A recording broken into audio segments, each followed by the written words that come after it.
Fala galera, beleza? Aqui é o Eric, mais um vídeo de curadoria aqui da Biblioteca Nerd e hoje eu vou apresentar para vocês um tema, na verdade um subgênero da fantasia, com guerreiros musculosos, besuntados de Isso é óleo, uma carregando suas bichona! espadas, aquelas mulheres sensuais, feiticeiros malignos, muita magia e muita ação. É claro que eu estou falando de espada e feitiçaria.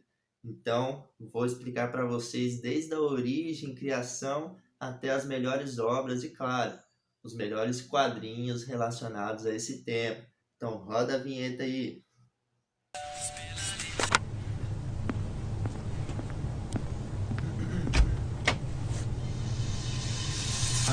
Não tem como falar de espada e feitiçaria, seja por qualquer mídia que for, filmes, livros, quadrinhos, sem falar de Conan, né? Porque, obviamente, todo mundo já teve contato com esse personagem em algum momento aí da sua vida, seja lendo, né, os livros, né, os contos originais, né, do Conan, seja vendo aquele filme do Schwarzenegger ou os filmes mais novos, né, que foram lançados aí, ou até mesmo através dos quadrinhos. Então, para falar de espada e feitiçaria, eu tenho que falar de Conan. Vou falar bastante sobre esse personagem durante o vídeo, vocês vão perceber. Mas a própria origem do termo espada e feitiçaria vem das histórias do Conan. Esse termo foi criado aí como um subgênero da fantasia, né? Assim como existem vários outros subgêneros da fantasia, como por exemplo a alta fantasia, que seria o Senhor dos Anéis, por exemplo, né? E a espada e feitiçaria também é um subgênero da fantasia, né? Esse termo ele foi criado basicamente pelo Michael Moorcock, um escritor aí britânico que escreveu o Eric, inclusive, que é uma das grandes obras também do tema de espada e feitiçaria. E esse escritor britânico, ele já tinha aí algum relativo sucesso e tal. Já existiam as obras do Robert E. Howard, que é o criador do Conan, já eram bastante disseminadas aí nesse meio. E o Michael Moorcock, ele propôs ali num artigo que ele escreveu para uma revista, né, a criação de um nome que caracterizasse justamente as histórias do Robert E. Howard, né, as histórias do Conan principalmente. Ele queria um nome, né, que rotulasse aí esse tema. Então ele propôs aí um desafio entre os fãs e entre outros escritores para criar esse nome. Ele mesmo propôs o nome Fantasia Épica, né? Mas ali um outro escritor da época, o Fritz Leiber, ele propôs o nome Espada e Feitiçaria. E os fãs gostaram, aceitaram esse nome, o próprio Michael Moorcock também gostou, e esse nome acabou sendo disseminado, né? Muitos especialistas em literatura acabam pontuando que o Conan não seria a primeira história de espada e feitiçaria, né? Porque como a espada e feitiçaria se caracteriza por uma história de ação, com foco num guerreiro, né? Geralmente um guerreiro que não tem poderes, que ele vai enfrentando as batalhas de um mundo que é rodeado assim por magia, por feitiçaria, né? Por essa espada, né? Do guerreiro, personagem principal,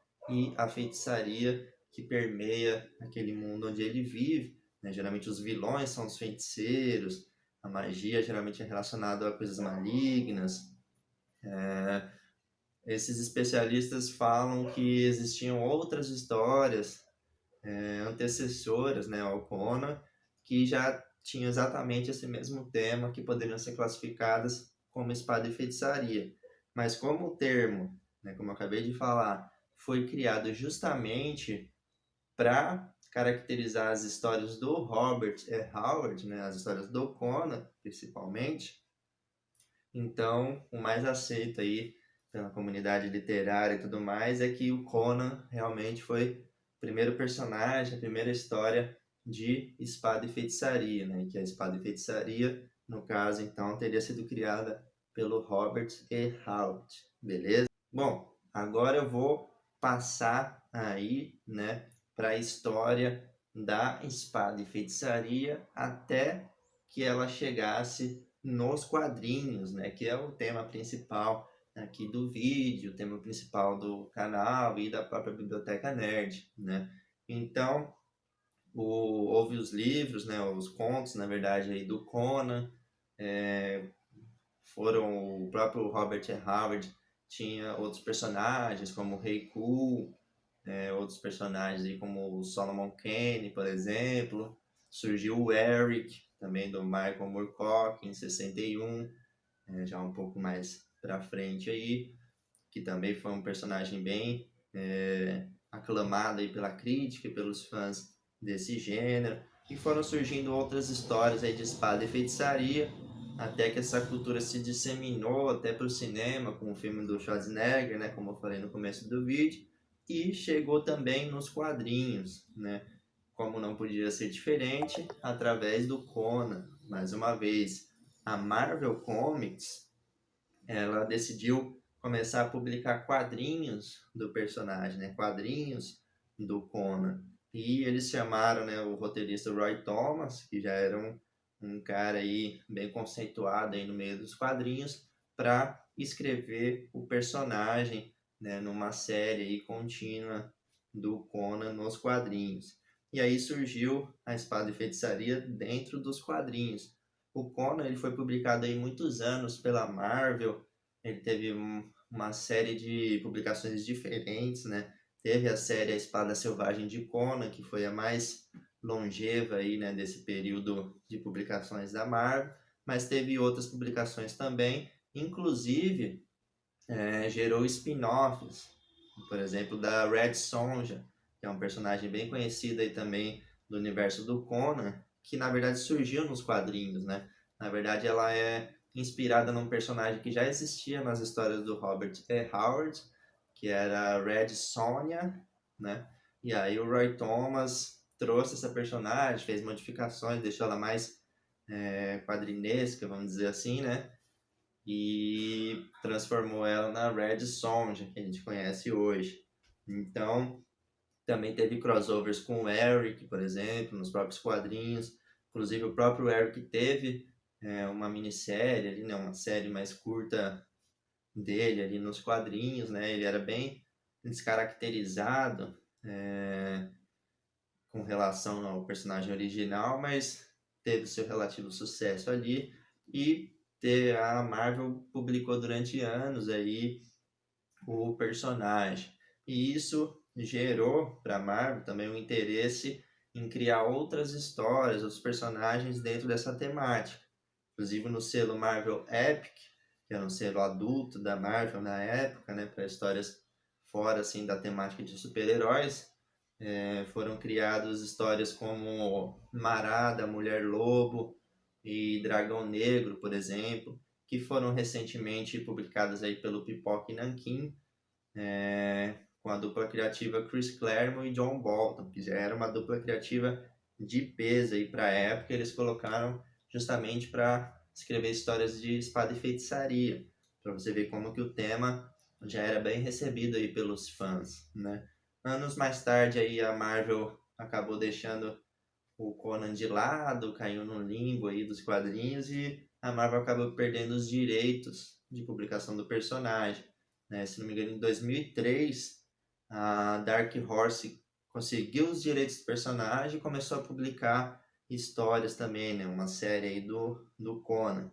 Também não durou tanto tempo, né? Mas anos mais tarde, na verdade, agora em 2019, a Marvel recuperou os direitos do Conan e já está publicando uma série que já está saindo lá fora com o Jason Aaron, que é um roteirista que eu particularmente gosto muito. Ele tem ótimos trabalhos aí com super-heróis, com o Justiceiro, ele tem outros trabalhos também fora da temática dos super-heróis, né? E agora ele está com a série do Conan, mais uma vez pela Marvel, né? Outros quadrinhos aí que eu posso indicar, né? Além desses aí, seria um quadrinho publicado aqui no Brasil pela editora Mitos, do Eric, né? O Eric, que também foi um grande personagem e da literatura como um todo, né? Mas principalmente aí da espada e feitiçaria, criado pelo Michael Moorcock, que praticamente foi o cara que cunhou esse termo, né? Espada e feitiçaria. O Eric, ele já é um personagem mais diferente do Conan. Ele já foge um pouco do estereótipo da espada e feitiçaria, do guerreiro musculosão, fortão, né, que luta apenas com sua espada. O Eric, ele é um feiticeiro, né, então aí já muda, né, ele não usa a força dele, né, ele na verdade é um cara bem frágil, né, ele é um albino, ele é um cara diferente ali do seu povo, né, ele precisa usar poções e tomar o sangue, né, de humanos para conseguir se manter, conseguir lutar, conjurar as magias dele ali. Então já é um personagem bem diferenciado. E nesse quadrinho aí da Mitos, que é da editora Glénat, que saiu lá fora, né? É um quadrinho francês.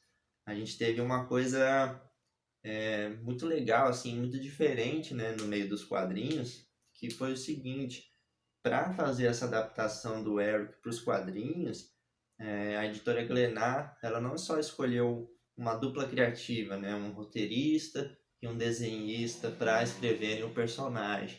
Eles montaram aí um verdadeiro time de criadores aí para poder desenvolver essa HQ, né? Então são vários roteiristas, são vários desenhistas, né? Cada etapa do desenho é feita por uma pessoa diferente. Então é praticamente um filme, né? Tipo uma superprodução, né? Se você pegar e folhear o quadrinho, você vai saber do que eu estou falando. Então é uma recomendação muito forte aí essa leitura do Eric, que é uma leitura espetacular mesmo. Então basicamente essas são umas indicações que eu fiz aí do tema de espada e feitiçaria, mais relacionadas aí ao que a gente tem hoje no mercado nacional, né? Os quadrinhos do Pipoca e Nanquim, da Mitos, dá para achar facilmente na internet e, inclusive, alguns deles até tem no nosso catálogo do Clube de Leitura da Biblioteca Nerd. Caso você não conheça, né? A Biblioteca Nerd é um clube de leitura de quadrinhos. Então a gente faz toda essa curadoria, como eu estou fazendo aqui em vídeo, para cada membro do clube, seleciona quadrinhos e manda na casa de cada membro do clube todos os meses. Então, se você quiser conhecer, entra na descrição do vídeo, acessa aí o nosso site e descubra aí como que funciona o nosso clube, beleza? Outras indicações que eu posso fazer, mas aí já na parte de livros, seria do próprio Pipoca e Nanquim, os livros do Conan, que eles estão compilando aí, basicamente na ordem que foram lançados, né, os contos do Robert E. Howard, eles compilaram e colocaram em livros, né? Isso vai fechar toda a obra do Robert E. Howard com o Conan, que é a obra original. Então é essencial, né, se você curte personagem nos quadrinhos, você lê também nos livros. E também tem o livro do Eric, também são, se não me engano, já lançou 2 volumes, né? Não sei quantos que vão ser no total, aí pela editora Generale, né? Então é uma publicação bem legal que dá para você conhecer o personagem na sua obra original, apesar desse quadrinho da editora Glénat ser bem fiel à obra original, beleza? Então são só algumas indicações e um panorama aí geral sobre o tema espada e feitiçaria. Deixa aí nos comentários se você curtiu, se você gostaria de ver mais vídeos como esse, relacionado a outros temas, né, da literatura e dos quadrinhos. E é isso aí, galera. Espero que tenham gostado e a gente se vê no próximo vídeo. Um abraço!